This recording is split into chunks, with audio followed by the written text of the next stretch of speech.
দাঁড়ান বাবা, আমি এই বিয়ে করতে পারবো না। আমাকে ক্ষমা করো, কিন্তু আমি কোনো ভান করে এই বিয়ের আসরে বসে থাকতে পারছি না। আমি ইভানকে ভালোবাসি। হ্যাঁ, তুমি ঠিকই শুনেছো, আমি ইভানকে ভালোবাসি। আর শুধু আমিই না, ইভানও আমাকে ভালোবাসে। আমরা দুজন দুজনকে ছাড়া বাঁচতে পারবো না। আর হ্যাঁ, তুমি এখন রাজি না হলেও কিছু করার নেই, কারণ আমি আর ইভান বিয়ে করেও ফেলেছি। আমরা অনেক আগেই সকলের আড়ালে বিয়ে করে ফেলেছি, কারণ আমরা জানতাম তুমি কোনোভাবেই আমাদেরকে মেনে নেবে না। কিন্তু বাবা, ভালোবাসা লুকিয়ে রাখা যায় না। তাই আজ আমি আর বসে থাকতে পারলাম না। অনন্যা আপু, আপনি কি একদম মাথা খারাপ করে ফেলেছেন? কী সব আজে বাজে কথা বলছেন? আমি কখন বলেছি আমি আপনাকে ভালোবাসি আর আমাদের বিয়ে হয়েছে? এটা আবার কোথা থেকে বানিয়ে আনলেন? আমি তো এমন কোনো কথা কখনোই বলিনি। এটা কোনো নতুন না তো? তুই ছেলে মানুষ, তোর কথা শুনে এমন মনে হচ্ছে যেন তুই কিছুই জানিস না। আমি মেয়ে মানুষ হয়ে এত লোকের সামনে দাঁড়িয়ে এসব বলতে লজ্জা পাচ্ছি না। তুই আবার কোন সাহসে অস্বীকার করছিস? তুই তো বলেছিলি যে কোনো বিপদে আমরা একসাথে লড়বো, আমাকে কোনো দিন একা ফেলে যাবি না। আজকে সামান্য ঝামেলা হতেই তুই পিছিয়ে যাচ্ছিস। কুত্তা, আমরা একে অপরকে ভালোবাসি, আর তুই এখন অস্বীকার করছিস? দেখুন, একদম বাজে কথা বলবেন না আপু। আমি আপনাকে সিনিয়র হিসেবে ভীষণ সম্মান করি। আপনাকে আমার বড় আপুর মতো দেখি। আপনি জানেন সেটা। তাহলে আমি কেন আপনাকে ভালোবাসার কথা বলবো? বিয়ে করার তো প্রশ্নই আসে না। আপনি যা বলছেন সবই মিথ্যা। দয়া করে এসব কথা আর বলবেন না।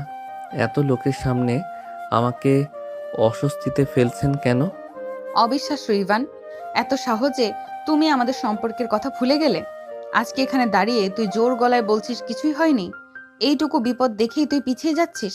আমি কখনো ভাবতেও পারিনি তুই এমন কাপুরুষ হতে পারিস। বাবা, তুমি বিশ্বাস করো, আমাদের বিয়ে হয়েছে। ইভান এখন ভয় পাচ্ছে, আর তাই সব অস্বীকার করছে। ওনার কথাগুলো শুনে মনে হচ্ছিল পুরো ঘরে একসাথে কয়েকটা বজ্রপাত হলো। সবাই স্তব্ধ। ইভানের মুখে কথা যেন আটকে গেছে। তার বাবা মাকে সামনে পেয়ে সে আরও ভয়ে জমে গেছে। আর অনন্যার বাবা মা তো একদম বাকরুদ্ধ। কাজী সাহেবের মুখে কোনো কথা নেই। অনন্যার বাবা মা কখনোই ভাবেননি তাদের মেয়ের মুখে এমন কথা শুনতে হবে। ঠিক তখনই যার সাথে অনন্যার বিয়ে হওয়ার কথা ছিল, রবিন সে রেগে আগুন হয়ে ওঠে। অনন্যা, অনেকক্ষণ ধরে তোমার সব নাটক চুপচাপ দেখলাম। তুমি কি বিয়েটা ছোট বাচ্চাদের খেলা ভেবেছো? জীবনের সবচেয়ে গুরুত্বপূর্ণ ব্যাপার নিয়ে তুমি এমন অবহেলার মতো আচরণ করতে পারলে? এত বড় কথা তুমি আগে কেন বলনি? আর ইভান নামের সেই ছেলেটার সাথে তোমার বিয়ে হয়ে গেছে, এটা মানে কি? এতদিন তুমি কি সবার সাথে মিথ্যে চালিয়ে যাচ্ছিলে? এমন বাজে কাজ তুমি কিভাবে করতে পারলে? দেখো রবিন, আমি চাই না তোমার সাথে অন্যায় হোক। যদি আমি আজকে মুখ না খুলতাম, তাহলে বিয়েটা হয়ে যেত, আর তুমি ঠকে যেতে। আমি ইভানকে ভালোবাসি, এবং সত্যি কথা হচ্ছে আমাদের বিয়ে হয়ে গিয়েছে। আমি আজকে সব সত্যি বলে দিলাম, কারণ তোমাকে কষ্ট দিতে চাইনি। তুমি যদি বিশ্বাস না করো, সেটা তোমার ব্যাপার। তবুও সত্যি কিন্তু সত্যিই থাকবে। আমি এক ফোঁটাও বিশ্বাস করছি না তোমার এসব কথা। প্রমাণ আছে? কি প্রমাণ আছে তোমার কাছে যে তোমরা আসলে বিবাহিত? প্রমাণ চাই?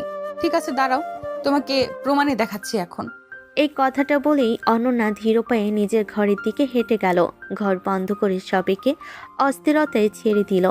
বাইরে থাকা অতিথিরা ফিসফিস করতে শুরু করলো। কেউ বলছে অনন্যার মাথা খারাপ হয়েছে, কেউ বলছে এত ছোট ছেলের সাথে বিয়ে করার সাহসী বা কিভাবে পেল। অনন্যার বাবা মা মাথা নিচু করে লজ্জায় দাঁড়িয়ে রইল। ইভান দাঁড়িয়ে আছে ভয়ে কাঁপতে কাঁপতে। সে তো জানি কিছুই হয়নি। তাহলে কি দেখাতে যাচ্ছে অনন্যা? তার ভেতরে আতঙ্ক বাড়তে লাগলো। ঠিক তখনই অনন্যা দরজা খুলে আবার ভিতরে এলো। তার হাতে একটা কাগজ। কোনো কথা না বলে সে কাগজটি রবিনের হাতে দিল। রবিন কাগজটা নিল, খুলে পড়ল, আর পড়ার সাথে সাথে তার হাত পা কাঁপতে লাগলো, যেন তার শরীর থেকে সব শক্তি এক মুহূর্তে উধাও হয়ে গেল। সঙ্গে সঙ্গে এই কাগজটা তার হাত থেকে মাটিতে পড়ে গেল। রবিনের হাত থেকে কাগজটি মাটিতে পড়ে যেতেই ইভানের বাবা এগিয়ে এসে সেটা তুলে নিলেন। তিনি প্রথম লাইন পড়তেই তার মুখের রং পাল্টে গেল। রাগে, হতাশায়, অবিশ্বাসে তার চোখ লাল হয়ে উঠল। তিনি সরাসরি ইভানের দিকে এগিয়ে গেলেন এবং কোনো সতর্কতা ছাড়াই ইভানের গালে একটি থাপ্পড় বসিয়ে দিলেন। ইভান মার খেয়ে অস্থির হয়ে দাঁড়িয়ে রইল। সে কোনোভাবেই বুঝতে পারছে না কি হচ্ছে। সে বারবার হাত থেকে কাগজটা কাঁপতে কাঁপতে নিয়ে নিজেই পড়তে শুরু করলো, আর পরের সাথে সাথে তার নিঃশ্বাস আটকে গেল। কারণ সেটা আর কিছুই নয়, অনন্যার ইভানের বিয়ের কাবিননামা, এবং সেখানে তার নিজের সই, স্পষ্ট পরিষ্কার, একেবারে বাস্তবের মতো। ইভান অবাক হয়ে অনন্যার দিকে তাকালো এবং তার দিকে আস্তে আস্তে এগিয়ে গিয়ে বলল, এটা কি করে সম্ভব অনন্যা আপু? আমি তো কখনো এমন কোনো কাগজে সই করিনি। তাহলে আমার এই সই কোথা থেকে আসলো? কি করেছেন আপনি? আমার সই জাল করেছেন? দেখুন অনন্যা আপু, আমি আপনাকে অনেক সম্মান করতাম, কিন্তু আপনি নিজে থেকেই আমার চোখে ছোট হয়ে যাচ্ছেন। দেখো ইভান, একদম বাজে কথা বলবে না। মানছি তুমি তোমার বাবা মাকে ভয় পাও, তাই বলে তুমি সব দোষ আমার একার ঘাড়ে চাপাতে পারো না। তোমাকেও কিছুটা দায়ভার নিতে হবে। প্রেম যখন দুজনে করেছি, বিয়েও দুজনেই করেছি, তাহলে কথা আমি একা কেন শুনবো? কিসের প্রেম, কিসের বিয়ের কথা বলছেন আপনি? আপনি কি পাগল হয়ে গিয়েছেন? দেখুন অনন্যা আপু, প্লিজ মজা করবেন না। আমি বা এখানে যে সবাই উপস্থিত আছে তারা কেউই এখন মজা করার অবস্থায় নেই। সো দয়া করে সত্যিটা বলে দিন। কিসের সত্যির কথা বলছো তুমি? শোনো ইভান, এখানে একমাত্র সত্যি হলো তুমি আমার স্বামী আর আমি তোমার স্ত্রী। এর থেকে বড় বা কঠিন সত্য কিছুই হতে পারে না। আর দেখো, আমি মানছি আমার অনেক ভুল হয়ে গেছে, তোমাকে অনেক আগেই বলা উচিত ছিল, কিন্তু তারপরও এখনো সময় আছে। তুমি নিশ্চয়ই তোমার ভালোটা বুঝতে পারবে। অনন্যা দেখো, প্লিজ মজা করো না। আমি কিন্তু মজা করার অবস্থায় নেই। তুমি জানো আমি তোমাকে কতটা ভালোবাসি, তাই দয়া করে আমাকে কষ্ট দিও না। আমি এই কষ্টটা নিতে পারবো না, আর এই কষ্টটা সহ্য করার ক্ষমতাও আমার নেই। দেখো, সময় থাকতে আমি তোমাকে আরো বড় কষ্ট থেকে বাঁচানোর চেষ্টা করছি, কারণ এটা যদি আরো দেরিতে জানাজানি হতো তাহলে তোমার অনেক বড় ক্ষতি হয়ে যেত। তাই প্লিজ তুমি সব ভুলে যাও এবং নিজের জীবনটা নতুন করে শুরু করো। অবশ্যই আমি জীবনটা নতুন করে শুরু করব, কিন্তু সেটা শুধুমাত্র তোমার সাথে। তুমি বলছো তোমার ইভানের সাথে বিয়ে হয়েছে, মেনে নিলাম, কিন্তু সে তো এটা মেনে নিচ্ছে না। সে তো তোমাকে স্ত্রী হিসেবে স্বীকার করছে না। তাহলে তুমি কেন জোর করছো? তুমি এক্ষুনি ইভানকে ডিভোর্স দেবে এবং আমাকে বিয়ে করবে, কারণ যার সাথে তোমার বিয়ে হয়েছে সে তোমাকে মানতে চাচ্ছে না। তাহলে শুধু শুধু সেই সম্পর্ক রাখার মানে কি? আর আমার কোনো অসুবিধা নেই, তোমার কার সাথে কবে কোথায় বিয়ে হয়েছে না হয়েছে, আমি তোমাকে ভালোবাসি এবং তোমাকে চাই মানে চাই। রবিন, তুমি কি পাগল হয়ে গিয়েছো? আমি এখন অন্য কারো স্ত্রী এবং আমার স্বামী আমার সামনে দাঁড়িয়ে আছে। তুমি কিভাবে তার সামনে আমাকে ডিভোর্স দেওয়ার কথা বলতে পারো? আর এই মেরুদণ্ডহীনটা কিভাবে দাঁড়িয়ে আছে? মানছি তুই বয়সে ছোট, কিন্তু আত্মসম্মানেও কি ছোট হয়ে গেছিস? তোর সামনে তোর স্ত্রীকে আরেকজন বিয়ের কথা বলছে, তুই কিছুই বলছিস না। কি বলবো আমি? যেখানে আমি নিজেই বিয়েটা মেনে নিতে পারছি না, সেখানে আমার বলার কিছুই আসে না। দেখো অনন্যা আপু, তুমি ভালোভাবেই জানো আমি অনুকে কতটা ভালোবাসি। এখন যদি ও এটা জানতে পারে বা ওর পরিবার জানতে পারে, তাহলে আমাদের সম্পর্কটা ভেঙে যাবে। আমি তোমার কাছে অনুরোধ করছি, প্লিজ আমার এত বড় সর্বনাশ করো না। আমার কাছ থেকে আমার ভালোবাসাটা কেড়ে নিও না, প্লিজ। ইভানের কথা শুনে অনন্যা আরও রেগে যায়। নিজেকে শান্ত করার চেষ্টা করলেও বারবার ব্যর্থ হতে থাকে। তবু সে হার মানে না। অনন্যা আস্তে আস্তে তার বাবা মায়ের দিকে যায়, বাবার পা ধরে বসে পড়ে এবং কান্না করতে করতে বলে, বাবা, তুমি আমাকে নিজের হাতে মারো, ধরো, যা ইচ্ছা তাই করো, কিন্তু আমি ইভানকে ছাড়া থাকতে পারবো না। আমাকে ইভানকে ছাড়া থাকতে বলো না। সত্যি বলছি, আমি মরে যাব। ইভানকে আমি নিজের জীবনের থেকেও বেশি ভালোবাসি। ইভানকে ছাড়া আমার পক্ষে সম্ভব নয়। দয়া করো প্লিজ, আমাকে ইভানকে ভিক্ষা দাও। অনন্যা যখন দেখলো এত কিছু বলার পরও তার বাবা পাথরের মতো চুপ করে দাঁড়িয়ে আছে, তখন সে হাল ছেড়ে মায়ের কাছে যায়। মায়ের কোলে মাথা রেখে বলে, আম্মু, তুমি অন্তত আজকে একটু সাপোর্ট করো, না হলে আমি শেষ হয়ে যাব।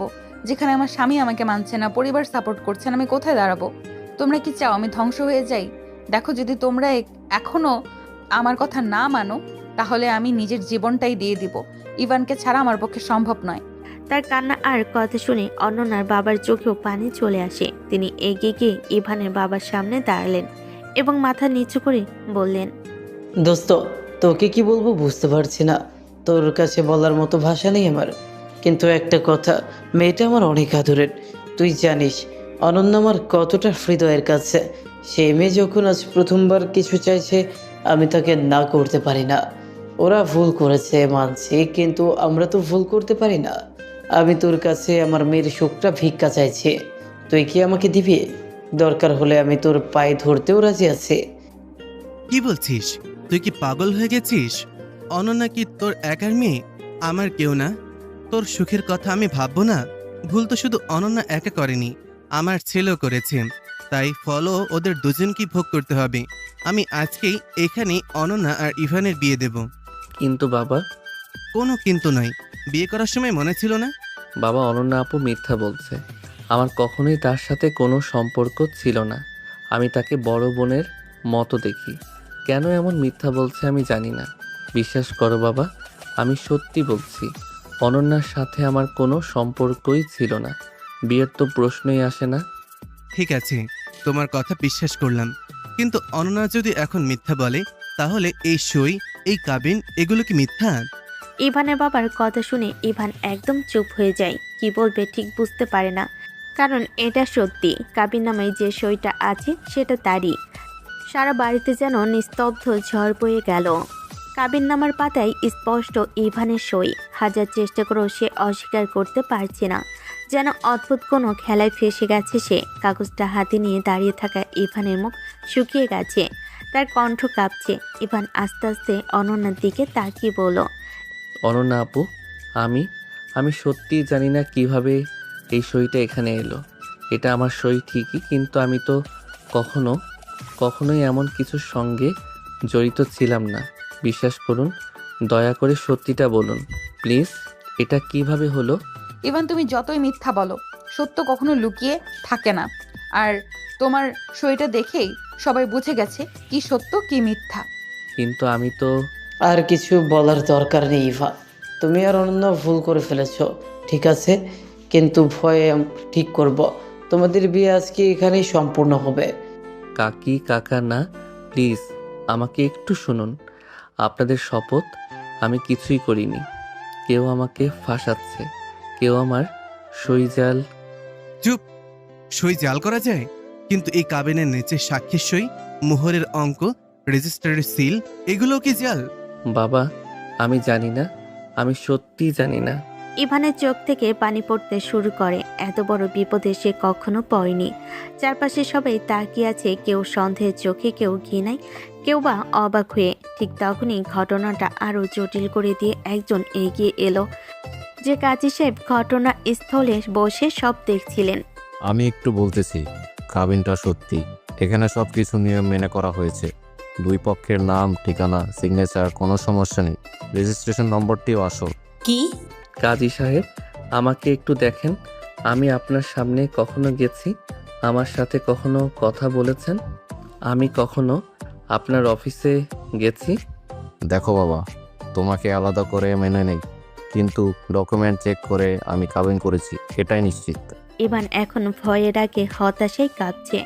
সে অনুভব করছে তার পৃথিবী ভেঙে যাচ্ছে। এ সময় অনন্যা আস্তে করে তার দিকে এগিয়ে এসে খুব নরম কিন্তু তীক্ষ্ণ স্বরে বলল, এখন কি বুঝতে পারছো ইভান, সত্যিকে এইভাবে অস্বীকার করে পালানো যায় না।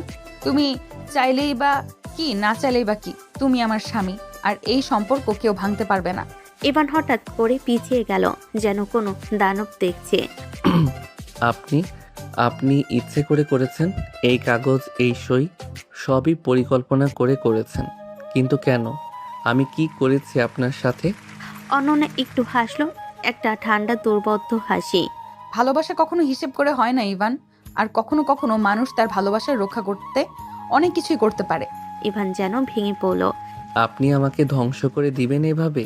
আমি অনুকে ভালোবাসি, আমি তাকে ছাড়া বাঁচতে পারবো না। এবার অনন্যার চোখ যেন আগুনে জ্বলে উঠল। অনু অনু অনু এই নামটা আর একবার আমার সামনে বললে আমি পাগল হয়ে যাব। তুমি আমার স্বামী হওয়ার অবস্থায় অন্য মেয়ের নাম মুখে আনবে, এটা আমি সহ্য করব না। পরিস্থিতি আরো খারাপ হতে থাকে। অনন্যার মা কাঁদছেন, ইভানের মা অজ্ঞান হয়ে পড়ে যেতে যেতে ধরা পড়লেন। অতিথিরা আতঙ্কে বেরিয়ে যাচ্ছে। বাড়ির ভেতর যেন ঝড়, বজ্রপাত আর অগ্নিকাণ্ড একসাথে ঘটছে।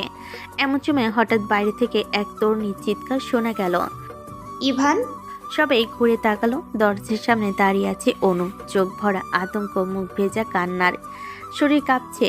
তার পাশে তার বাবা মা। অনু চিৎকার করে ইভানের দিকে দৌড়ে এলো। ইভান, এটা কি কি হচ্ছে এগুলো? এটা কি সত্যি তোমার তোমার বিয়ে হয়ে গেছে? তুমি সত্যি অন্য কাউকে বিয়ে করেছো? ইভান তড়িঘড়ি করে অনুর দিকে ছুটে গেল। না অনু, না, একদমই না। তুমি আমাকে বিশ্বাস করো, এটা সব মিথ্যা। অনন্যা আপু মিথ্যা বলছে। আমি কোনো বিয়ে করিনি। আমি শুধু তোমাকে ভালোবাসি। অনন্যা সামনে এসে দাঁড়ালো। অনু, দয়া করে ভদ্রতা দেখিয়ে একপাশে হও। তোমার প্রেমিক এখন আমার স্বামী, বুঝেছো? আপু, আপনি এমন করবেন ভাবিনি। কেন করছেন এসব? ঘরে আবার নতুন ঝড় শুরু হলো। অনন্যা, ইভান, অনু তিনজনের চোখে 3 রকম দহন। সবাই স্তব্ধ। ঠিক তখন অনন্যার বাবা ধমক দিয়ে বলেন, কাজী সাহেব, বিয়ের প্রস্তুতি নেন, দেরি করা যাবে না, আজই বিয়ে হবে। শুধু তোমাকেই। আপু, ভালোবাসা যদি সত্যি হয় তাহলে কাউকে জোর করে ধরে রাখতে হয় না। আপনি আমাকে ভালোবাসেন এটা আমি বুঝি, কিন্তু আমি কি চাই সেটা জানতে চাননি কেন? আমার মতামত, আমার স্বাধীনতা, এসব কি আপনার কাছে কোনো মূল্য রাখে না? অনন্যা চুপ করে যায়। তার মাথা নিচু করে খুব ধীর স্বরে বলে, তাহলে তুমি কি এখন আমাকে ছেড়ে যাবে ইভান? আমার সবকিছু কি তোমার কাছে এতটাই তুচ্ছ? ইভান আরো কোমল গলায় কিন্তু দৃঢ়ভাবে বলে, কাউকে ছেড়ে যাওয়ার কথা আমি ভাবছি না, কিন্তু মিথ্যার উপর কোনো সম্পর্ক দাঁড়ায় না।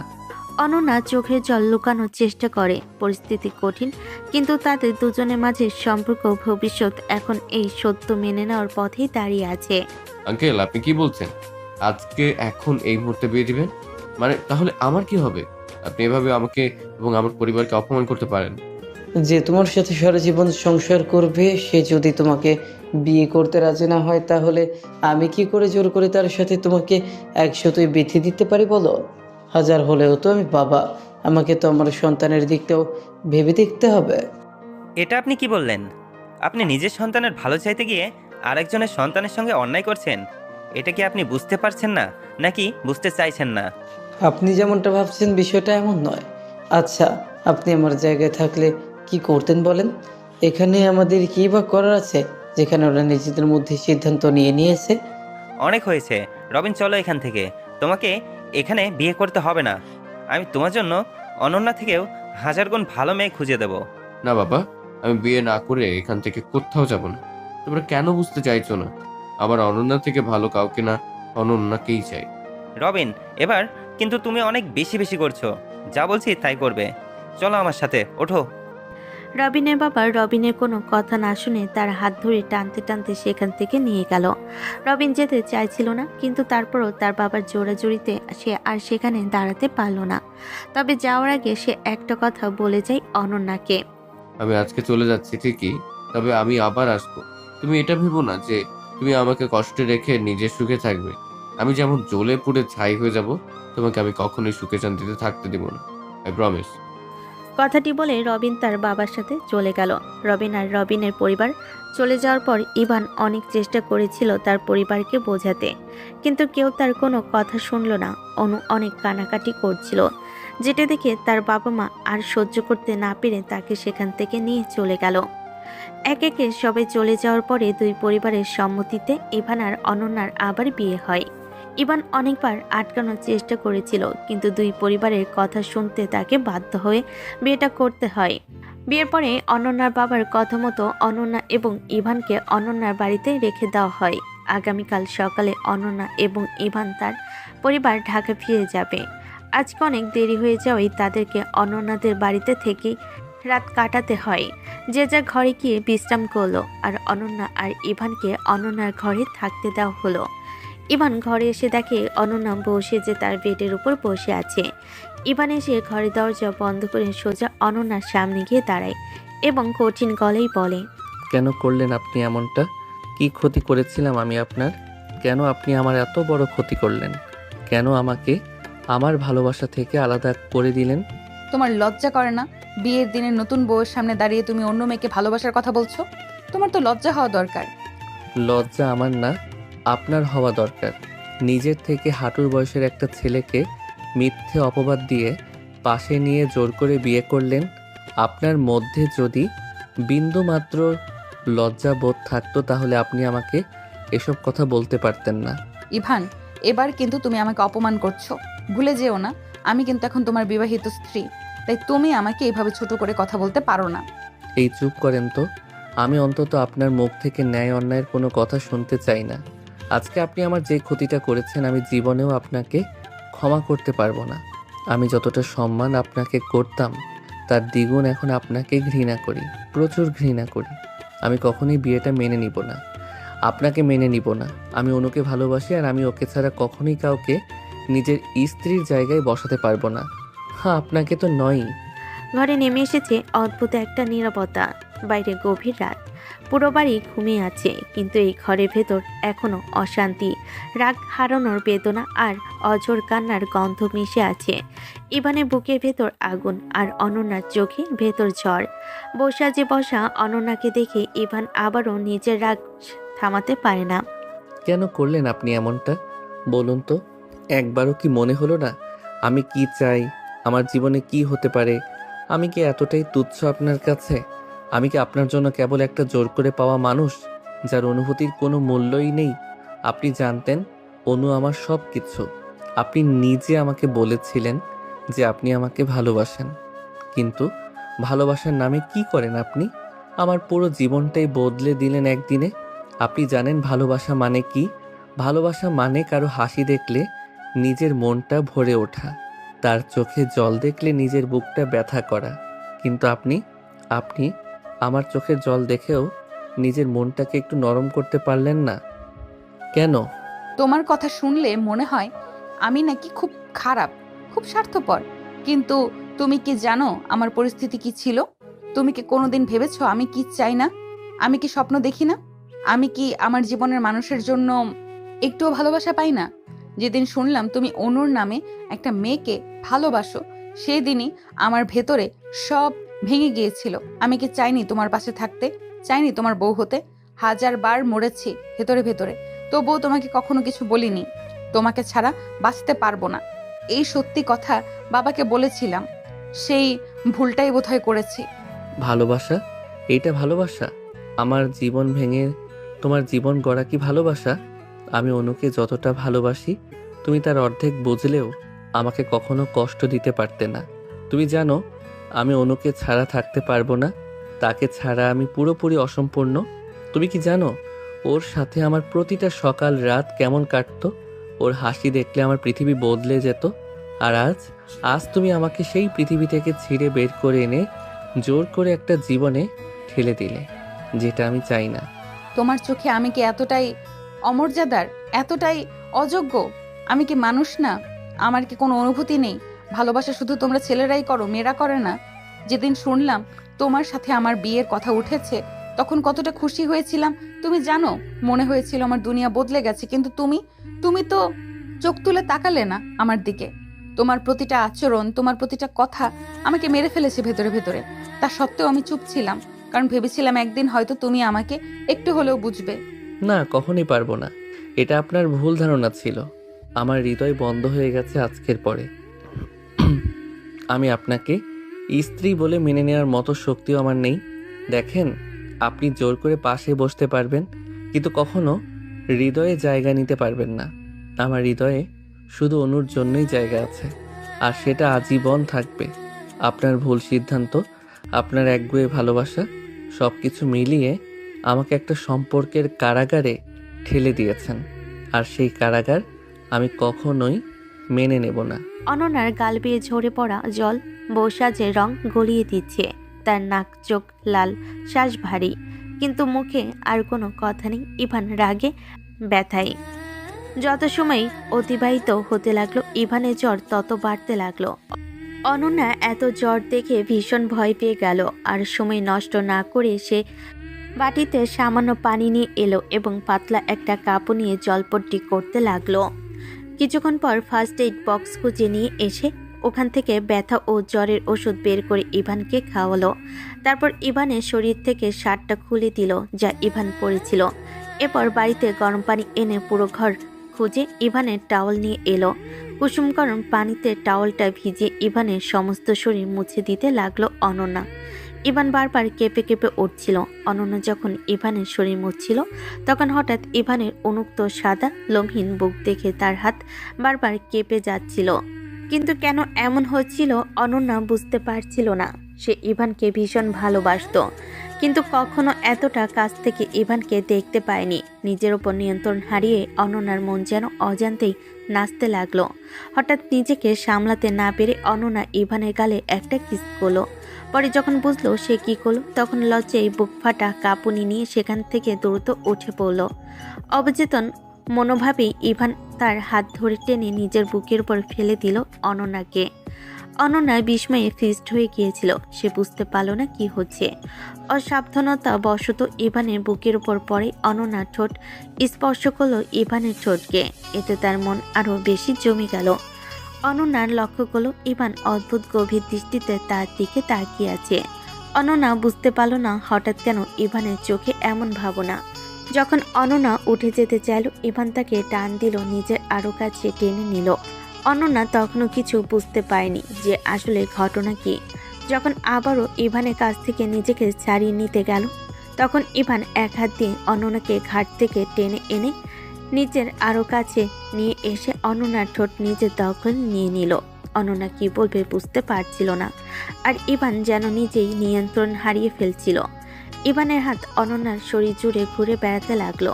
অনন্যার শরীর কেঁপে উঠল একবার, তারপর আবারও ইভানের মুখ ধীরে ধীরে অনন্যার গালে গুজে দিল। অন্যদিকে অনন্যার অবস্থাও একেবারে নিয়ন্ত্রণের বাইরে চলে গেল। তখনই ইভানের একটি কথা অনন্যার সমস্ত আশা আকাঙ্ক্ষা আবেগ একসঙ্গে মিলিয়ে দিল। ইভান বলল, অনু, প্লিজ আমাকে একলা রেখে যেও না। আমি তোমাকে ছাড়া বাঁচতে পারবো না। আমি সত্যিই তোমাকে অনেক বেশি ভালোবাসি। আমি জানতাম তুই কখনো আমাকে অবিশ্বাস করতে পারবে না, যেতে পারবে না। তুমি আমাকে এই পরিস্থিতিতে একা ফেলে যাবে না। আমি জানতাম তুমি আবার ফিরে আসবে। ইভানের এই কথা শুনে অনন্যার মাথায় যেন আকাশ ভেঙে পড়ল। অনন্যা এইটুকু বুঝতে পারল যে এতক্ষণ ইভান তাকে অনু ধরে চিনেছিল। বুঝতে পারল না সে কিভাবে বলবে যে তার সঙ্গে অনু নয় অনন্যা ছিল। অনন্যার ভিতর একটা অপরাধবোধ জেগে উঠল। ভেবে কান্নার মতো অবস্থা হলো তার। ইভান যদি জানতো তাহলে হয়তো সে রেগে যাবে, হয়তো ঘৃণা করবে। অনন্যা একদমই ইভানের ঘৃণার পাত্র হতে চাইল না, তাই নিজের শরীরকে সরিয়ে নিল। নিজেই ইভানের পায়ের কাছে বসলো। অনেকক্ষণ অতিবাহিত হলো। অনন্যা বুঝতে পারল না কখন তার চোখ আটকে গেল আর সে ঘুমিয়ে পড়ল। পরদিন সকালে ইভানের ঘুম ভেঙে গেল। অনুভব করলো পায়ের উপর ভারী কিছু রয়েছে। ইভান প্রথমে বুঝতে পারল না কি এমন ভারী, কিন্তু চোখ খুলতে দেখে অনন্যা তার পায়ের উপর মাথা রেখে ঘুমিয়ে আছে। ইভান আবারও চোখ বন্ধ করলো। গতকালের ঘটনাগুলো মাথায় ভেসে উঠল। রাগে কাঁপতে কাঁপতে ইভান অনন্যাকে ধাক্কা দিয়ে সরিয়ে দিল। হঠাৎ অনন্যা ধাক্কা খেয়ে মেঝেতে পড়ে গেল। করুণ চোখে ইভানের দিকে তাকালো। ইভান কোনো প্রতিক্রিয়া না দিয়ে ওয়াশরুমের দিকে চলে গেল। কিছুক্ষণ পর ওয়াশরুম থেকে ফ্রেশ হয়ে এসে কাপড় বের করে প্রস্তুত হয়ে নিচে নামলো। দেখলো তার বাবা মা ডাইনিং টেবিলে বসে সকালের নাস্তা করছে। ইভান তাদের দিকে কিছু না বলে বেরিয়ে যেতে গেল। হঠাৎ ইভানের বাবা বলল, কি হলো ইভান, কোথায় যাচ্ছ? আবার কোথায় যাব? প্রতিদিন যেখানে যাই সেখানে যাচ্ছি। ভার্সিটিতে যাচ্ছি। তুই ভার্সিটিতে যাচ্ছিস, কিন্তু কিছু খেয়ে যাচ্ছিস না কেন? তোর শরীর অনেক দুর্বল। গতকাল তো হাত থেকে অনেক রক্ত পড়েছে। রাতে তো মনে হয় জ্বরও হয়েছিল। তোর তো হালকা ব্যথাতেও জ্বর চলে আসে। আমার খিদে নেই, আমি কিছু খাবো না। আমার দেরি হয়ে যাচ্ছে, আমি আসছি। তুই দিন দিন অনেক অবাধ্য হয়ে যাচ্ছিস ইভান। আমার কথা তোর কানে যাচ্ছে না নাকি?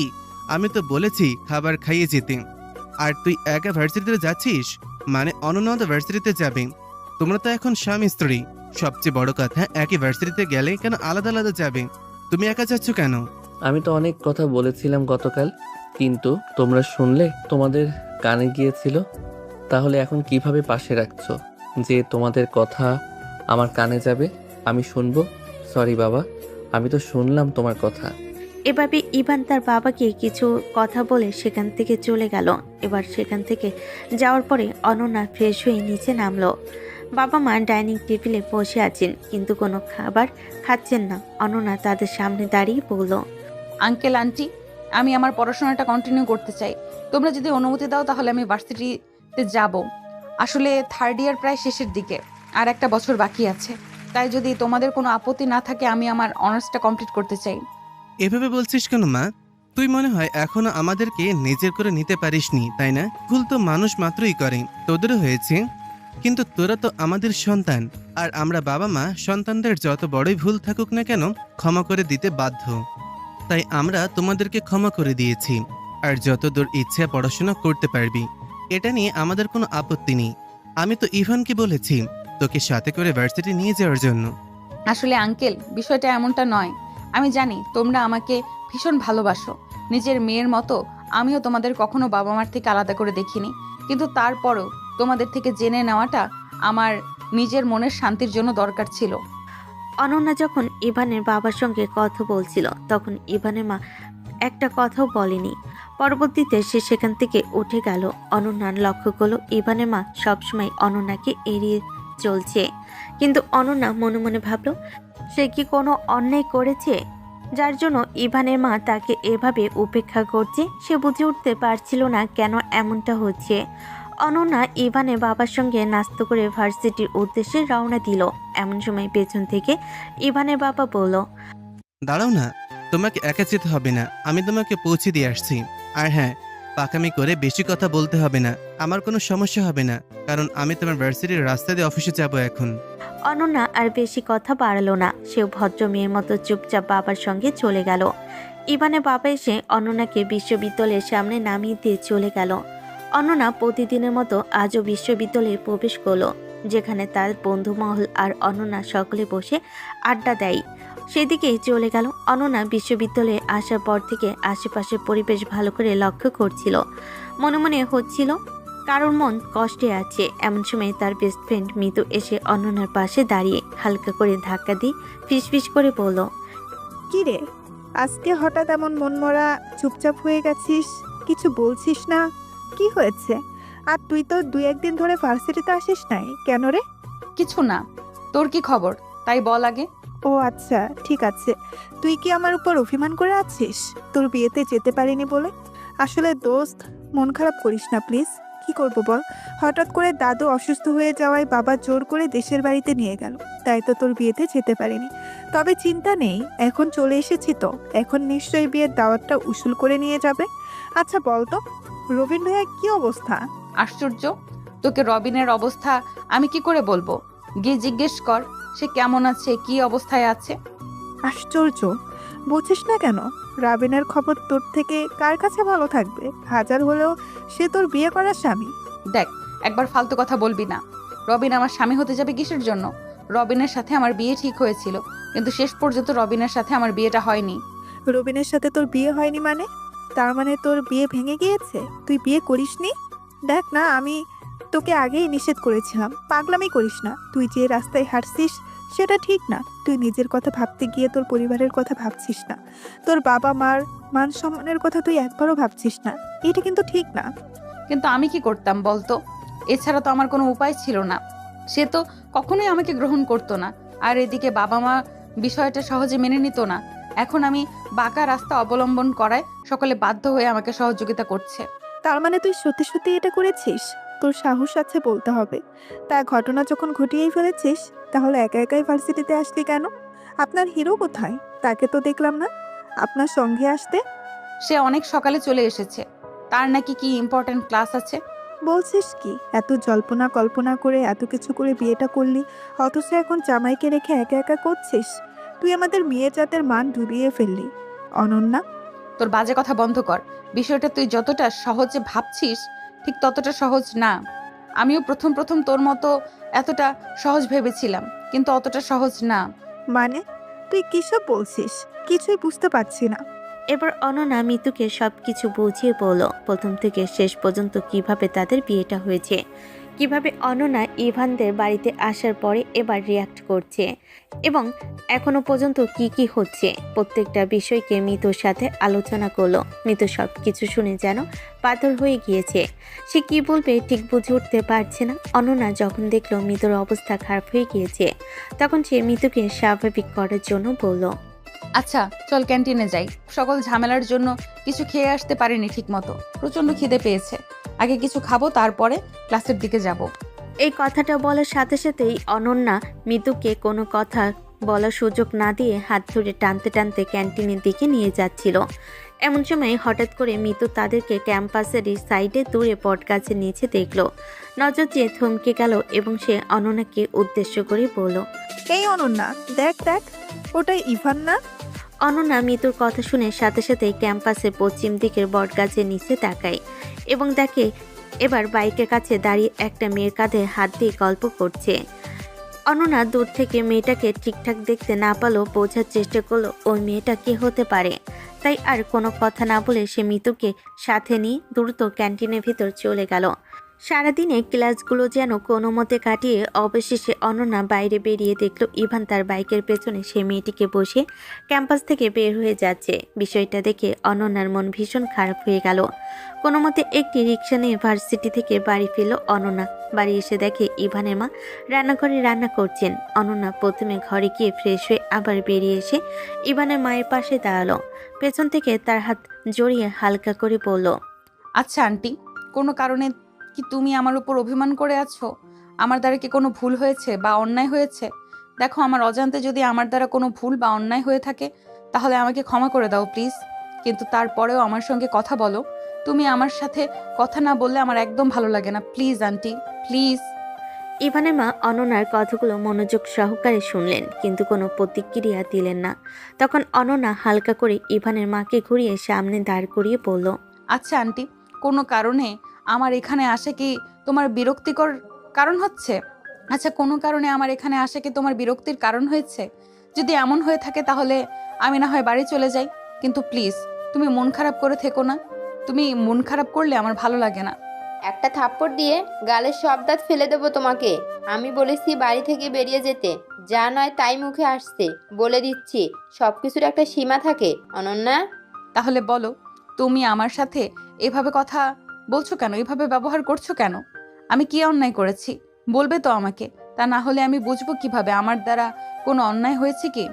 আমি তোমার কাছে হাত জোর করে বলছি, প্লিজ প্লিজ, কি হয়েছে বলো। তুমি আমাকে কেন এমন করছো? কারণ তুমি একাই ডিসার্ভ করো, তাই তোমাকে এটাই দিচ্ছি। আমি তোমাকে নিজের মনের গহীন থেকে নিজের মেয়ে মনে করেছি। পারো, তুমি তো আমাকে কখনো নিজের মা মনে করনি। যদি মা মনে করতে তাহলে আমার কাছ থেকে এত কিছু কখনো লুকাতে পারতে না। তুমি আমার কাছে বিষয়টা লুকিয়ে আসো, এজন্য আমি কষ্ট পাইনি। কষ্ট পেয়েছি এজন্য যে পাবলিক প্লেসে সবার সামনে জানতে পেরেছি, এজন্য। দেখো আন্টি, আমি খুব মানছি আমার ভুল হয়েছে, আমার অন্যায় হয়েছে। কি করব বলো? যার জন্য করে চুরি সেই কয় চোর। তোমার ছেলের জন্য এত ফাইট করলাম, এত অন্যায় অত্যাচার সহ্য করলাম, কিন্তু তারপরেও দেখো তোমার ছেলে আমার সঙ্গে কেমন ব্যবহার করছে। আসলে একতরফা ভালোবাসার গল্প আর কিভাবে বলে বেড়াই। একতরফা ভালোবাসা মানে কি বলতে চাইছো? কি তুমি ভালো করে ক্লিয়ার করে বল না, না হলে বুঝবো কিভাবে? আসলে আন্টি, আমি ছোটবেলা থেকে ইভানকে অনেক বেশি পছন্দ করতাম, কিন্তু আমি তার বয়সে সিনিয়র হওয়ার জন্য ওকে কখনো সাহস করে বলতে পারতাম না। কিন্তু তোমার পরিবার ঠিকই আমার সামনে অন্য একটা মেয়ে নিয়ে ঘুরতো, তখন আমার কি অবস্থা হতো কখনো ভেবে দেখেছো? এত কিছুর মাঝে সব থেকে বড় সত্যি এবং একমাত্র সত্যি যেটা, সেটা হলো আমি তোমার ছেলেকে ভালোবাসি, নিজের থেকেও বেশি ভালোবাসি। আমাকে বললি না কেন? তাহলে আমাকে বলতে পারতে, তাহলে আমি ঠিক কোনো না কোনো ব্যবস্থা গ্রহণ করে নিতাম। কি করে বলবো বলো? আমি তো একদিক দিয়েও ভয় পেয়েছিলাম তুমি আর আঙ্কেল যদি জানতে পারো এবং আমাকে ভুল বোঝো তাহলে কি হবে? একবারও ভেবে দেখেছো? যাও বা তোমাদের সাথে দেখা হয় তখন, তাও হবে না। আমি তো বুঝলাম, তাহলে তোদের বিয়ে বিষয়টা কি যদি একবার বলতে, কারণ এটা নিয়ে অনেক। ইভানের মা এই বিষয়টা নিয়ে আর কোনো কথা বলার সুযোগ পেল না, কারণ হঠাৎ করে ইভান বাড়িতে ফিরে এলো। এসে তার মাকে ডাকাডাকি করতে লাগলো এবং বলল তার ভীষণ খিদা লেগেছে, খাবার দেওয়ার জন্য। বলে ইভান নিজের ঘরে চলে গেল ফ্রেশ হওয়ার জন্য। তাই বলে মা আবার নিজের কাজে ব্যস্ত হয়ে যায়। রান্না শেষ করে খাবার রেডি করে অনন্যার হাতে দিয়ে বলে ইভানকে দিয়ে দেওয়ার জন্য। অনন্যা খাবার নিয়ে টেবিলে রেখে দেখে টেবিলে বসে ইভান ফোন চালাচ্ছে।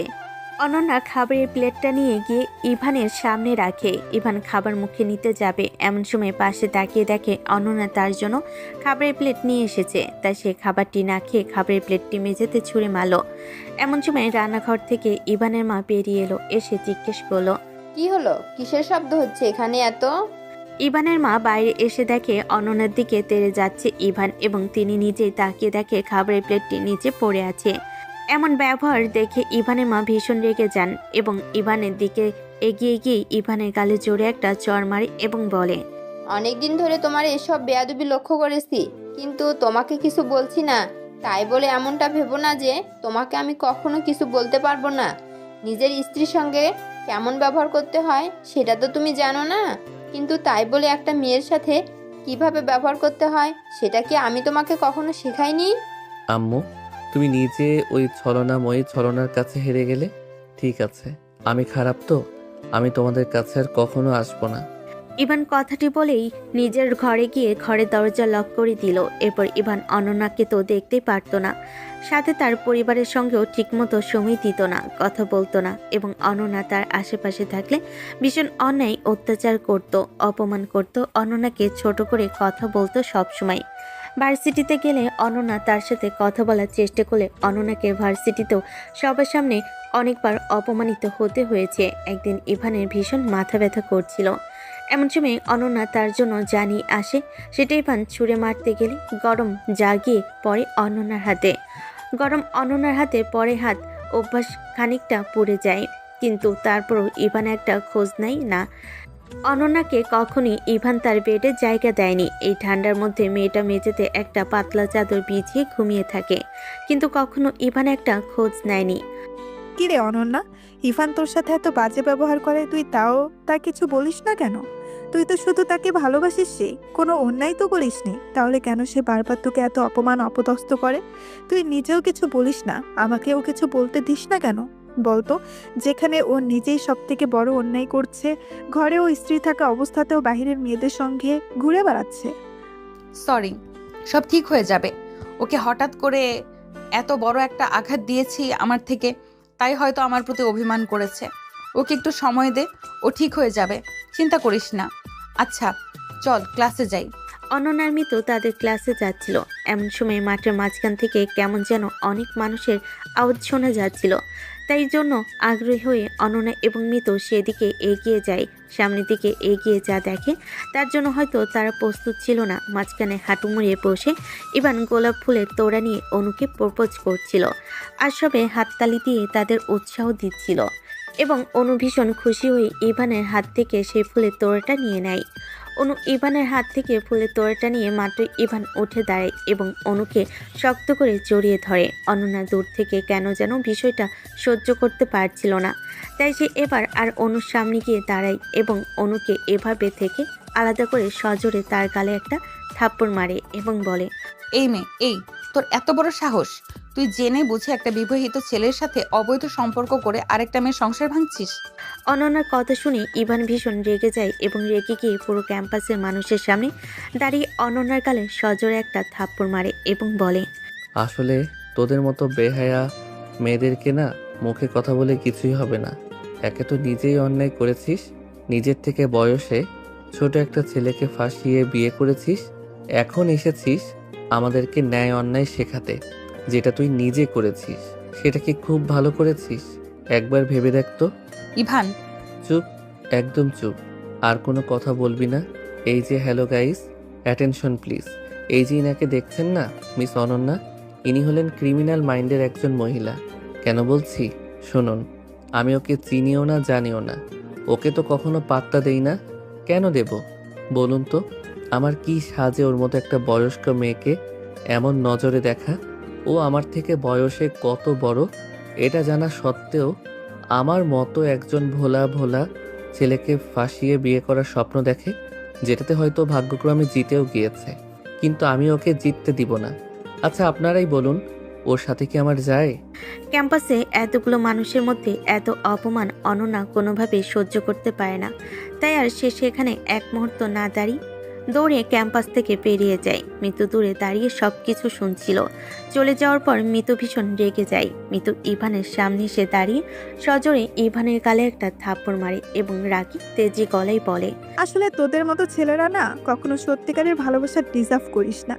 আজকে তুই যার জন্য এই রেখে পায়ে ঠেলে ফেলে দিলি, সে আসলে কত বড় কাজ সেটা তোর পা কাটলে তুই বুঝতে পারবি। অনন্যা তোকে ভাসিয়ে বিয়ে করেনি, তোকে বাঁচিয়েছে, তোর জীবনটা রক্ষা করেছে। এটাতে খুবই দ্রুতই বুঝতে পারবে, কিন্তু সেটা অনেক দেরিতে, কারণ আজকে তুই সেটা করলি। এরপর তুই তো অনন্যাকে ডিজার্ভ করিস না। তোর জন্য এই সোকল অনুই ঠিক আছে। মিতু আর সেখানে এক সেকেন্ড না দাঁড়িয়ে অনন্যাকে খুঁজতে অনন্যার পিছে পিছে চলে যায়, কিন্তু সে বেশ কিছুটা দূরে যাওয়ার পরও অনন্যাকে আর খুঁজে পায় না, কারণ অনন্যা এত দূর তো ছুটে গেছে যে তাকে ধরতে পায়নি। কিন্তু সে মনে মনে ভীষণ আতঙ্কিত হয়, কারণ অনন্যা আজকে যে আঘাতটা পেয়েছে সেই আঘাতটা সে কখনোই সহ্য করতে পারবে না। এজন্য সে নিজের কোনো ক্ষতি না করে বসে, এই ভয়ে মিতু পুরো শিউরে ওঠে। এদিকে ইভান নিজেও ভীষণ গিল্টি ফিল করতে থাকে, কারণ আজকে সে যা করেছে সেটা সত্যি অন্যায় করেছে। এভাবে অনন্যাকে বলাটা তার উচিত হয়নি। এরপর ইভানেরও সারাদিন মন ভালো থাকে না, কেন সে নিজেও জানে না। ইভান বাড়ি যেতে যেতে সন্ধ্যা হয়ে যায় এবং সে বাড়িতে এসে দেখে তার বাবা মা এবং অনন্যার বাবা মা ড্রয়িং রুমে পায়চারি করছে। ইভানকে বাড়ি ফিরতে দেখে ইভানের বাবা ইভানের দিকে এগিয়ে এসে সজোরে ইভানের গালে একটা থাপ্পড় মারে এবং বলে, তোর মতন একজন কুলাঙ্কারকে জন্ম দিয়ে আজকে আমার নিজের প্রতি ঘৃণা হচ্ছে। আমি কি করেছি? তোমরা আমার সঙ্গে এমন ব্যবহার করছো কিসের জন্য? যা করেছে তোমাদের ওই অনন্যা করেছে। ও কেন বারবার আমার সমস্ত কাজে ইন্টারফেয়ার করে? আমি ওকে বারবার সাবধান করেছি, কিন্তু তারপরেও আমার কোনো কথা শুনে নেই। আমি কি করব বলো? তুই কি করেছিস তুই জানিস না? আমি তো আমাকে কল করে সবকিছু বলেছি এবং আজ সারাদিন আমার মেয়েটাকে তন্ন করে খুঁজেছি, কিন্তু কোথাও পাইনি। এখন যদি মেয়েটার কোনো ক্ষতি হয়ে যায় তাহলে আমি কিভাবে ওর বাবা মায়ের কাছে মুখ দেখাবো? আসলে তুই অনন্যাকে ডিজার্ভই করিস না। আমার প্রয়োজন নেই ওকে। কে বলেছে ওকে আমার প্রয়োজন? আমি তো তোমাদের বারবার বলেছি ও মিথ্যা বলছে। আমি ওকে ভালোবাসি না, আমি ওকে বিয়ে করিনি। তাহলে কেন তোমরা বারবার জোর করে আমার গলায় ওকে ঝুলিয়ে দাও? ইভানের বাবা ইভানের কথা শুনে ভীষণ ব্যথিত হয় এবং তিনি কোনো কথা না বলে অনন্যার বাবার সামনে গিয়ে দাঁড়ায় এবং হাত জোর করে বলে, আমাকে ক্ষমা করে দে প্লিজ। আমি একজন অমানুষের জন্য তোর মেয়েটাকে ভিক্ষা চেয়ে এনেছিলাম। মেয়েটার তো কোনো দোষ ছিল না, আমাকে মাফ করে দে। আমার মেয়েটা কোথায় চলে গেল? ও তোকে অন্যায় কিছুতেই সহ্য করতে পারবে না। এখন আমার ভয় হচ্ছে আমার মেয়েটা নিজের না কোনো ক্ষতি করে বসে। চিন্তা করিস না, কিচ্ছু হবে না। আমরা নিশ্চয়ই ওকে খুঁজে বের করব। আমাদের মেয়েটা এত দুর্বল নয় যে সামান্য কিছু অচেতন মানুষের অপমানে সে নিজের ক্ষতি করে ফেলবে। এই কথাটি বলে ইভানের বাবা এবং অনন্যার বাবা অনন্যাকে খোঁজার উদ্দেশ্যে বাড়ি থেকে বেরিয়ে যায়।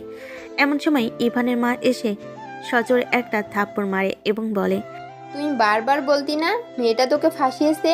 আসলে মেয়েটা তোকে ফাঁসায়নি, তোকে বাঁচিয়েছে। তুই যে পাগল হোস অনু অনু করে। তুই কি জানিস এই অনুটাকে? অনু হলো বিজয় খানের মেয়ে। খান গ্রুপ অফ ইন্ডাস্ট্রিজের মালিক বিজয় খান তোদের বাবার সবচেয়ে বড় শত্রু। তোদের বাবাকে যখন ধ্বংস করতে পারিনি, তখন তোদের মাধ্যমে তোদের বাবাকে ধ্বংস করার জন্য তার মেয়েকে তোদের পিছনে লেগে দেয়। আর তুই সেটা না বুঝে তাদের পাতা ফাঁদে পা দিস। এখনও সত্যিটা বললাম, তাহলে তুই কখনো বিশ্বাস করতেও পারতিস না আমাদেরকে। তাই সেদিন প্ল্যান করে অনন্যাকে বলি অভিনয় করার জন্য।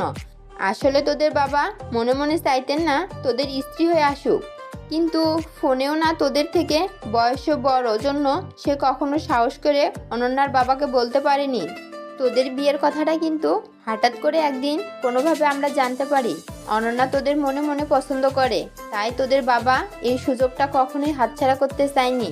তখন অনন্যার বাবা এবং অনন্যার সাথে কথা বলে এবং অনন্যা রাজি হয়ে যায় তোদের এই সিচুয়েশন থেকে বের করে আনতে সাহায্য করার জন্য। তাই সেদিন সে বিয়ের দিন ওই নাটকটা করেছিল। আর কাবিননামায় সই অনন্যা তোদের থেকে নেয়নি, সেটা তুই নিজেই করে দিলে, যেটা তোদের বাবা ব্যবসায়ী কাগজ বলে তোদের থেকে অনেক আগেই সই করে নিয়েছিল। আর সত্যি আমার ভীষণ কষ্ট হচ্ছে, কষ্ট তোলে করুণা হচ্ছে তোদের প্রতি। বিশ্বাস কর, আজকে নিজেকে ভীষণ অপরাধী মনে হচ্ছে তোকে জন্ম দিয়ে। তবে একটা কথা মাথায় রাখিস, যদি আজকে অনন্যার কিছু হয়ে যায় তাহলে আমি কখনোই তোকে ক্ষমা করতে পারবো না। ইভান তার মায়ের কথাগুলো শুনে ভীষণ শকড হয়, কারণ অনন্যা তো কখনো তাকে ঠকায়নি। সে তো চেয়েছে বারবার তাকে বাঁচানোর জন্য, কিন্তু সে বারবার ভুল বুঝে অনন্যাকে অপমান অপদস্থ করেছেন। এরপর অনন্যার মা ইভানের দিকে এগিয়ে আসে এবং বলে, তুমি না বলেছিলে তোমার সর্বোচ্চ চেষ্টা করে তুমি আমার মেয়েকে ভালো রাখার চেষ্টা করো। এটা তোমার ভালো রাখা। এটা যদি তোমার ভালো রাখা হয় তাহলে তুমি আমার মেয়েকে খারাপ রাখতে। ইভান অনন্যার মায়ের কথাগুলো শুনে ভীষণ কষ্ট পায়। আর এদিকে অনন্যার মা সারাদিন কান্না করে যাচ্ছে। ইভান কারোর সাথে আর কোনো কথা বলে না। বাইকের চাবিটা নিয়ে আবারও বেরিয়ে পড়ে এবং মনে মনে বলল, তুমি সবসময় আমার জন্য এতটা সযত্ন করেছো, কিন্তু কখনো আমার এত অপমান, এত অত্যাচার, এত অবহেলা সহ্য করো কেন? রয়ে গিয়েছিলে কিসের জন্য? আমাকে আগে কেন সত্যটা তুমি বলনি? প্লিজ আমাকে ক্ষমা করে দাও অনন্যা, প্লিজ এসো। নিজের ভুল বুঝতে পেরেছি। হে আল্লাহ, তুমি অন্যকে আমার কাছে ফিরিয়ে দাও, সে যেন নিজেকে কোনো ক্ষতি না করে। আমি যাকে বারবার নিজের সব থেকে বড় ক্ষতি দাবি মানতাম, সেই তুমি আমাকে জীবনের সব থেকে বড় উপকার করে দিয়েছো। ইভান সারা রাস্তা অনন্যাকে খুঁজে বেড়াচ্ছে এবং কানাকাটি করছে। এর মধ্যে ইভান অনন্যার সকল ফ্রেন্ড সার্কেলকে সবার সাথে ফোন দিয়ে কথা বলেছে। কারোর বাসায় গিয়েছে কিনা জিজ্ঞেস করেছে, কিন্তু সকলেরই উত্তর একই, না, কারোর বাড়িতে যায়নি। এতে ইভানের ভয় আরও বেড়ে গেল। হঠাৎ আকাশে বিদ্যুৎ চমকাতে শুরু করেছে। আবহাওয়া যেন নিজেই ইভানের সাথে তাল মিলিয়েছে। ইভানের মনে মাঝে যেমন ঝড় চলছে, ঠিক তেমনি পরিবেশও ঝড় বাতাসের দাপট দেখাচ্ছে। এর মাঝে হঠাৎ করে বৃষ্টি শুরু হয়ে যায়, কিন্তু ইভান কোথাও অনন্যাকে খুঁজে পাচ্ছে না। সারাদিন ধরে খুঁজে বেরিয়ে রাতে বৃষ্টিতে ভিজে ক্লান্ত হয়ে রাত গভীর। শহরের বৃষ্টিতে ভিজে ভিজে ইভানের হৃদয় যেন আরো ভারী হয়ে উঠছে। সারাদিন ধরে অনন্যাকে খুঁজে ফিরেছে সে, তার খোঁজ পায়নি। আশঙ্কায় বেদনায় পীড়িত এই যুবক এখন একাকী শহরের নির্জন গলিতে দাঁড়িয়ে আছে। তার মন অশান্ত। হঠাৎ এক কোণায় দেখতে পেল অনন্যাকে। অনন্যার চোখ ভেজা, চেহারা ক্লান্ত, কিন্তু মনের ভেতর এক অচেনা দৃঢ়তা স্পষ্ট। অনন্যা, আমি তোমাকে সারা দিন খুঁজেছি। আমার ভুলগুলো তুমি ভুলে যেতে পারো না জানি, কিন্তু দয়া করে আমাকে একটা সুযোগ দাও। আমি ভুল বুঝেছিলাম, আমি তোমাকে আঘাত দিয়েছি, সেই জন্য সত্যি দুঃখিত। আমাকে ক্ষমা করো, আমি তোমাকে হারাতে চাই না। ইভান, তুমি কি ভাবছো? কিভাবে আমি এত সহজে তোমার কাছে ফিরে আসব? তুমি আমাকে বারবার কষ্ট দিয়েছো, আমার বিশ্বাসের সঙ্গে খেলেছো। আমি কিভাবে আবার তোমাকে বিশ্বাস করব? আমি জানি আমার কথা তোমার কাছে শুধুই প্রতিশ্রুতির মতো শোনাচ্ছে, কিন্তু আমি বদলে গেছি অনন্যা। আমি বুঝতে পেরেছি তোমার ভালোবাসার মূল্য, আর তোমার ছাড়া আমি কিছুই না। তুমি ছাড়া আমার জীবন অন্ধকার। আমি প্রতিদিন প্রমাণ দিতে চাই তোমার পাশে থাকার জন্য আমার ইচ্ছেটা সত্য। তুমি যে কথাগুলো বলছো সেগুলো আমি শুনেছি অনেকবার, কিন্তু এবার তোমার কথাগুলো, তোমার কাজগুলো দেখাতে হবে। শুধু কথা দিয়ে বিশ্বাস ফিরে আসে না। আমি জানি, আর আমি প্রস্তুত তোমার বিশ্বাস ফিরে পেতে। তোমার জন্য আমি প্রতিদিন লড়াই করব। তোমাকে সুখ দেওয়ার জন্য আমার সব কিছু উৎসর্গ করব। কিন্তু আমার মনে দাগ পড়ে গেছে, সেই দাগ মুছে যাওয়া সহজ নয়। পরে কয়েকদিন ইভান অনন্যার প্রতি তার ভালোবাসা প্রমাণ করার জন্য ছোট ছোট কাজ করে যেতে থাকে। প্রতিদিন সকালে তার জন্য একটি করে চিঠি রেখে যায়, যেখানে থাকে তার ক্ষমা চাওয়ার কথা ও ভালোবাসার গভীর অনুভূতি। কখনো ছোট্ট একটি ফুলের তোড়া, কখনো তার প্রিয় গান গাইতে তার জন্য ভিডিও পাঠায়। একদিন সন্ধ্যায় ইভান অনন্যাকে নিয়ে যায় শহরের এক ছোট পার্কে, যেখানে সূর্যাস্তের সোনালি আলো নদীর জলে পড়ছে। অনন্যা, তুমি কি দেখছো? সূর্যটা ধীরে ধীরে ডুবে যাচ্ছে, ঠিক যেমন পুরনো সব কষ্ট ধীরে ধীরে মুছে যাবে আমাদের জীবনে। আমি চাই তোমার জীবনে শুধু সুখ আর শান্তি থাকুক। আমি চাই আমি তোমার পাশে থাকবো সারা জীবন। আমি অনুভব করতে পারছি তোমার ভালোবাসার গভীরতা।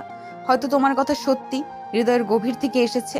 ধীরে ধীরে আমার মন খুলছে তোমার জন্য। তোমার এই বিশ্বাস আমার জন্য পৃথিবীর সব থেকে মূল্যবান উপহার। আমি প্রতিজ্ঞা করছি আর কখনো তোমাকে কষ্ট দেব না। আমরা একসাথে জীবনের সব কষ্ট জয় করব। আমি তোমার হাত ছাড়বো না ইভান। তুমি আমার জীবনের আশ্রয়, আমার ভালোবাসার ঠিকানা। কিছুদিন পর এক রাতে তারা একসাথে নদীর ধারে বসে। বৃষ্টি আবারও শুরু হয়েছে, কিন্তু এবার সেটা যেন তাদের ভালোবাসার উৎসব। অনন্যা, তোমাকে পাওয়ার জন্য আমি কত যুদ্ধ করেছি, কতবার নিজের ভুল বুঝেছি। আজ আমি শুধু তোমার সঙ্গে থাকতে চাই, ভালোবাসার সুরে জীবন সাজাতে চাই। আমি জানি তোমার ভেতরে পরিবর্তন এসেছে। তুমি আমাকে বুঝতে শিখেছো। আমি আজ তোমার পাশে আছি এই নতুন জীবনের জন্য। ইভান ধীরে ধীরে তার চোখে চুম্বন দিয়ে বলে, আমাদের ভালোবাসা শক্তিশালী, যা সব কিছু পার করে যাবে। তুমি আমার প্রাণ, আমার সব। সেই রাত থেকে তাদের জীবনে ঝড় থেমে গিয়েছিল। তারা একসঙ্গে চলো ভালোবাসার আলোকময় পথ ধরে, যেখানে কষ্টগুলো স্মৃতি হয়ে রয়ে গেল আর বিশ্বাস আর ভালোবাসার স্নিগ্ধ আলো তাদের পথ প্রদর্শক। একদিন রাতে খাওয়া শেষে অনন্যা ফ্রিজ থেকে ঠান্ডা পানি নিতে এসেছিল। অনন্যা ফ্রিজ থেকে ঠান্ডা পানি নিয়ে সে রুমে গিয়ে পানি খেয়ে বোতলটা পাশের টি টেবিলের উপর রেখে যেয়ে না বেডে ঘুমোতে যাবে, অমনি কোথা থেকে ইভান এসে হাজির হয়। অনন্যার সামনে হাঁটু মুড়ে বসে বলল, আচ্ছা, আমাদের বিয়ে হয়েছে কতদিন? হঠাৎ ইভানের মুখে এমন কথা শুনে অনন্যার বেশ সন্দেহ এবং মুখ কুঁচকে আসে। এরপর সন্ধিয়ান দৃষ্টিতে সে ইভানের দিকে তাকায়, দেখে ইভান তার দিকেই তাকিয়ে মুচকি মুচকি হাসে। তাই সে বাধ্য হয়ে উত্তর দেয়, 6 মাস। শোনো, এই 6 মাসটা যদি আমরা প্রপার কাজে লাগাতাম, তাহলে আগামী 3 মাস পরে আমরা বাচ্চা কাচ্চার বাবা মা হয়ে যেতাম। তুমি কি মাঝরাতে আমার সঙ্গে বসে ফাজলামো করতে লেগেছো? অনন্যার কথা শুনে ইভান অনন্যার প্রতি বেশি বিরক্ত হয়। এই মেয়েটা কি পরিমাণ নিরামিষ, কোথায় একটু রোমান্টিক কথা বলে মুড বানাচ্ছি, কেমন কেমন সময়তে পানি ঢেলে দিল। অনন্যা এবার ইভানের দিকে লক্ষ্য করতে থাকে। ইভান কেমন যেন বাচ্চা মানুষের মতো বেশ করে বসে আছে। এটা দেখে অনন্যার বেশ হাসি পায়, কিন্তু তারপর সে তার হাসি আটকে বলে, আচ্ছা, অনেক তো হলো, এবার অন্তত সরো, আমি ঘুমাবো। ইভান অনন্যার একের পর এক কেমন কথা শুনে ভীষণ ক্ষেপে যায় এবং সে উঠে দাঁড়ায় এবং অনন্যাকে ধাক্কা দিয়ে বেডের উপর ফেলে দেয় এবং নিজেই অনন্যার উপরে উঠে বসে এবং বলে, আজ আর কোনো ঘুম হচ্ছে না জানো। কথাটি বলে ইভান অনন্যার উন্মুক্ত ঘাড়ে নিজের মুখ ডুবিয়ে দেয় এবং ঘাড়ের কাছে নাক দিয়ে বারবার স্লাইড করতে থাকে এবং ঘোর নেশালো কণ্ঠে বলে, আই নিড ইউ জান, I badly need you right now. অনন্যাকে নীরব দেখে ইভান অনন্যাকে আর কিছু বলার সুযোগ না দিয়ে হুট করে অনন্যার ঘাট থেকে নিজের মুখ তুলে অনন্যার ঠোঁটে বেশ লম্বা একটা কিস করে। এরপর বেশ কিছু সময় অনন্যার চোখের দিকে তাকিয়ে থাকে। এরপর আস্তে আস্তে শরীরে জড়িয়ে থাকা শাড়িটা খুলে পাশের ফ্লোরে ছুঁড়ে ফেলে দেয়। অনন্যা বেশ আতঙ্কিত হলে ইভান ঘরের লাইট অফ করে অনন্যার একদম কাছে এসে অনন্যার কানে কানে বললেন, ডোন্ট ওয়ারি জান, তোমার বরটা তোমার সহনশীলতার বাইরে যাবে না, চিন্তা করো না। কথাটি বলে ইভান আস্তে আস্তে অনন্যার একদম কাছে এসে তার মাঝে মিশে যেতে থাকে। দুজনের অংশদারিত্ব পুরো সমানে সমানে, বাকিটা না শোনাই ভালো।